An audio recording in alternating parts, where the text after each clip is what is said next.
하나님의 말씀은 학개서 2장 1절로 9절까지의 말씀입니다.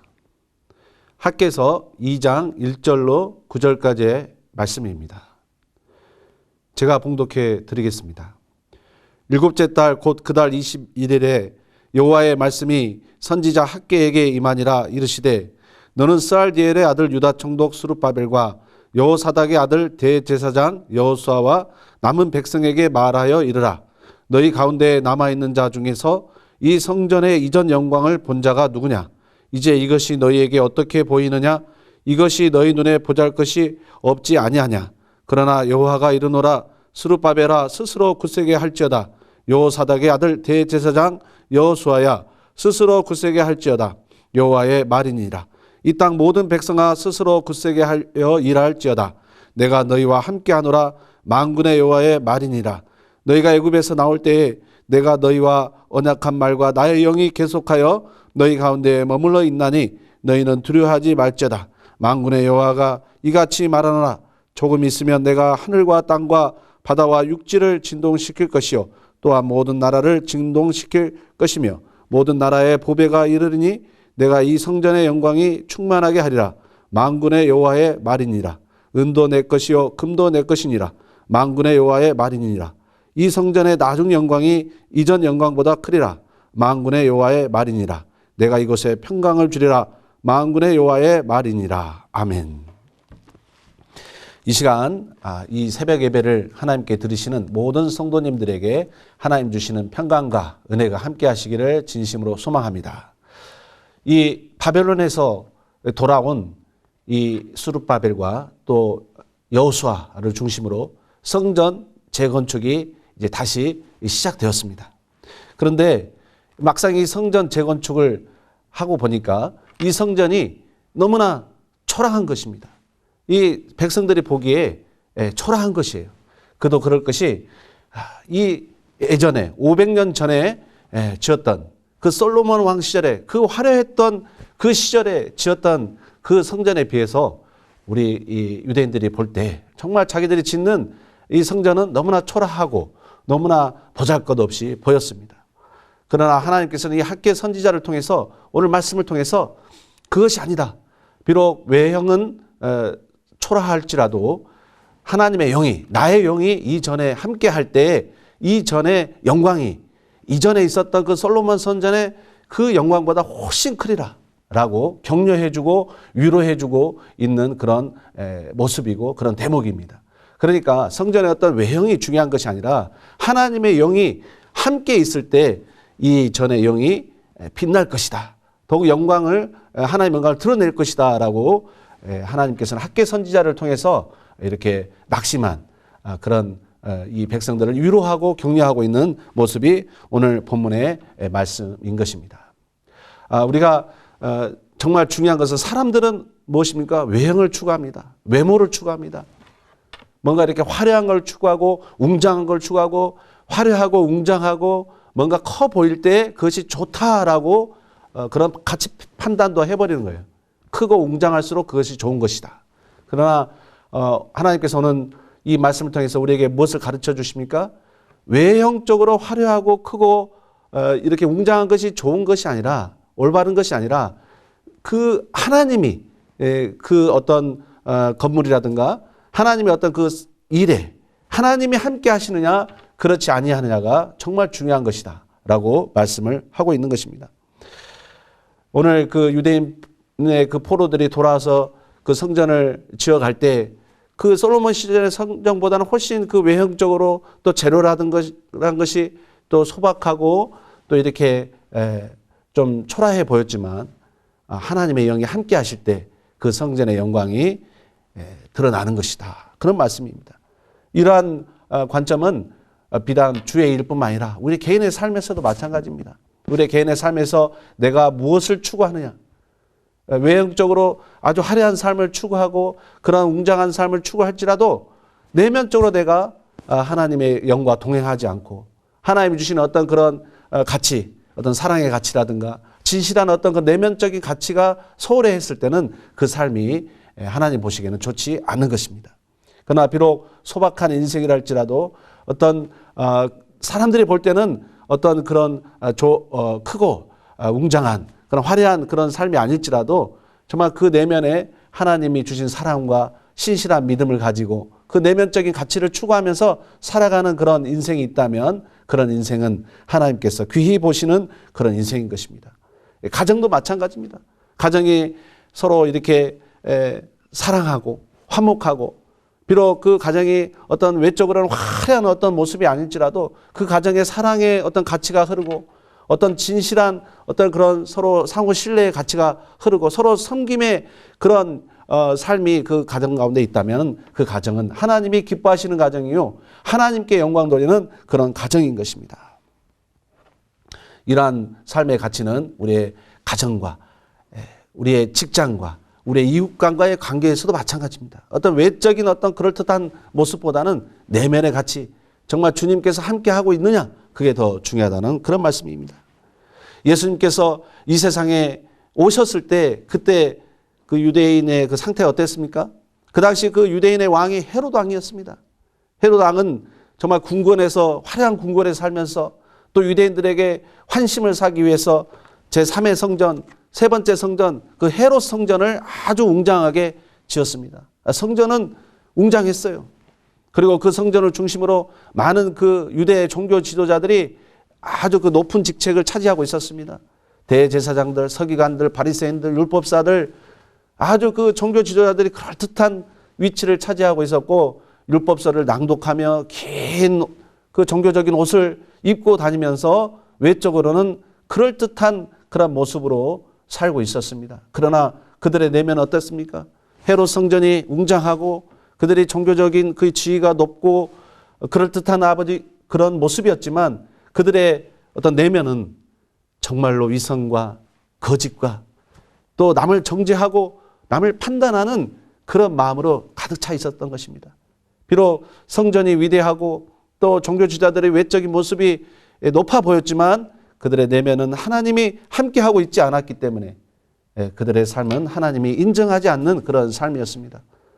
반면에 예수님은 어떻게 그 시대에 오셨습니까? 그 소박한 목수의 아들로 태어났습니다. 그리고 소박한 목수의 삶을 살아갔습니다. 외적으로 보면 전혀 내세울 것이 없는 예수님의 삶이었죠. 그러나 예수님은 어렸을 때부터 하나님의 그 성부 하나님과 영적인 교제를 누리셨습니다. 성부 하나님이 이 성자 하나님 예수님과 어렸을 때부터 늘 함께 하셨습니다. 그래서 그 내면에는 하나님의 영으로 가득 차 있었고 또 겸손과 사랑이라는 그 내면적인 가치가 이 어린예수부터 장성할 때까지 늘 차 있었던 것입니다. 비록 예수님의 삶은 겉으로는 목수라는 소박한 그렇게 내세울 것이 없는 그런 삶이었지만 그의 내면적인 가치는 하나님의 영으로 또 사랑으로 가득 차 있었습니다. 그래서 그런 삶이 바로 하나님께 영광을 돌릴 수 있는 하나님이 인정하시는 그런 삶이 되었던 것입니다. 오늘 본문은 진정 우리가 추구해야 될 것이 무엇인가 자세히 가르쳐주고 있습니다.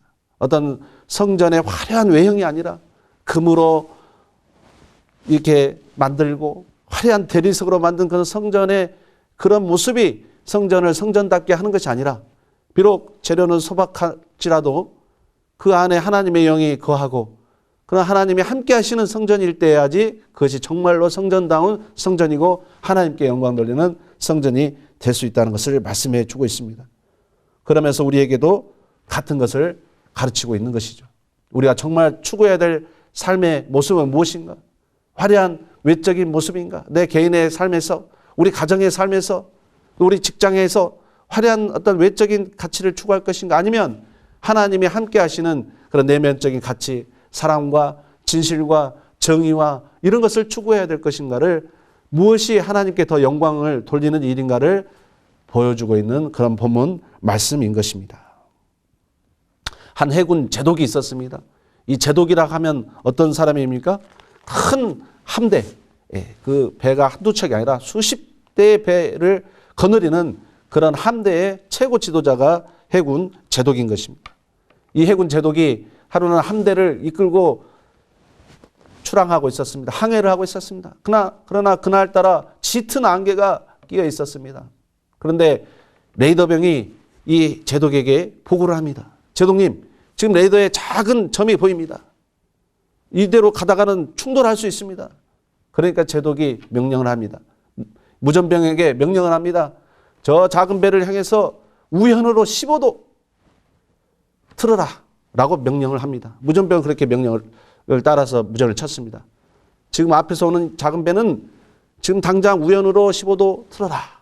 그런데 이 그 작은 배에서 오는 그 무전은 전혀 다른 내용이 왔습니다. 아닙니다. 당신의 함대가 15도 우연으로 틀어야 됩니다. 이 말을 들은 보고를 받은 제독이 너무나 화가 난 거예요. 왜냐하면 내가 해군 제독인데 이 수십 대의 항모를 이끌고 가고 있는데 감히 우리한테 저 작은 배가 틀으라고 하니 이게 말이 되냐 이런 생각을 하고 자존심 상해서 다시 무전병에게 무전을 치라고 합니다. 나는 해군 제독이다. 당장 너의 배가 우연으로 15대 지금 즉시 틀어라 라고 무전을 치게 합니다. 근데 저쪽에서 또 반응이 왔어요. 그 작은 배에서 반응이 왔는데 어떤 반응이 왔냐면 저는 해군 이등병입니다. 그러나 여기는 등대입니다. 여기는 방파제 끝에 걸려있는 등대입니다. 지금 당장 제독님의 함대가 우연으로 15도 틀어야 됩니다. 이렇게 대답을 했다는 거예요. 비록 항모가 큰 배가 많이 있더라도 또 이 명령하는 사람이 해군 제독이라 할지라도 등대하고 부딪히면 어떻게 되겠습니까? 이 배들이 다 파괴되는 것이죠. 오늘 이 예화를 통해서 우리가 어떤 것을 깨달을 수가 있습니까? 비록 외형적으로는 화려하고 외형적으로는 막 그 고관 대작이라 할지라도 어떤 진리 앞에서는 무너질 수밖에 없는 거예요. 그 배가 아무리 화려하더라도 등대하고 부딪히면 배가 무너지지 않습니까? 그런 것처럼 우리의 삶이 아무리 화려하고 우리의 삶이 아무리 외적으로 그럴듯해 보여도 내가 진리와 동행하지 아니하면 하나님과 동행하지 아니하면 그것은 난파할 수밖에 없는 그런 삶의 결말을 볼 수밖에 없다는 것입니다. 중요한 것은 내가 하나님과 지금 동행하고 있느냐, 하나님의 뜻대로 내가 살고 있느냐, 이것이 정말 중요하고 그런 삶만이 하나님께 영광 돌리는 삶이 될 수가 있다는 그런 말씀입니다. 오늘 하나님께서는 학계 성지자를 통해서 어떤 성전의 그 재료라든가 그런 것에 대해서 이 보잘것없는 그런 외적인 그런 성전의 모습을 보면서 그 성전을 재건축하는 사람들이 낙심하는 모습을 보면서 그것이 아니다.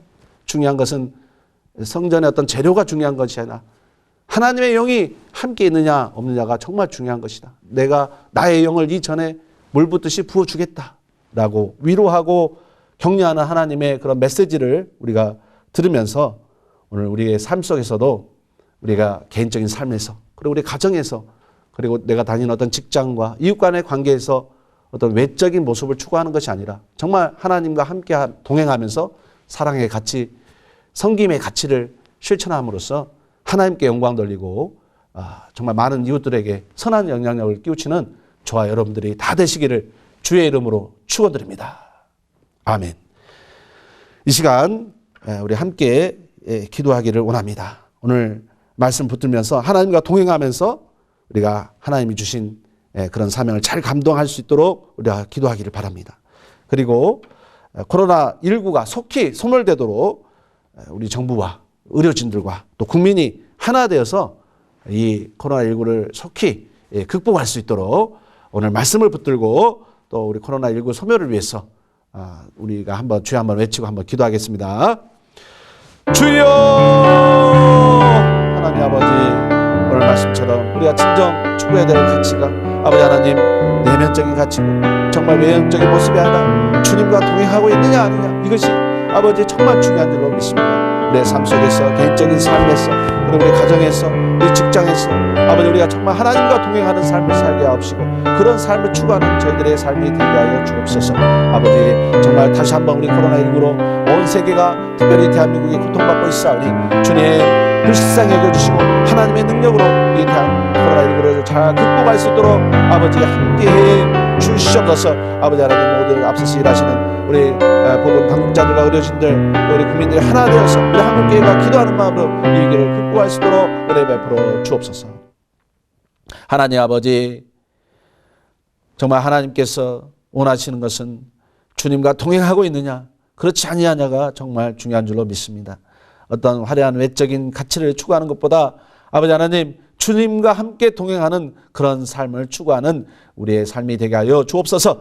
다시 한번 코로나19로 온 세계가 고통받고 있습니다. 특별히 대한민국을 주님께서 긍휼히 여겨주시고 이 코로나19가 속히 사멸되게 하여 주시고, 아버지 앞서서 일하시는 보건당국자들, 의료진들, 온 국민이 우리 한국교회가 하나 되어서 이 위기를 극복함으로 하나님께 영광 돌리고 아버지 정말 선한 그런 삶을 다시 회복할 수 있도록 주여 은혜 베풀어 주시고 불쌍히 여겨 주시옵소서. 이 모든 말씀을 예수님의 이름으로 기도하옵나이다. 아멘.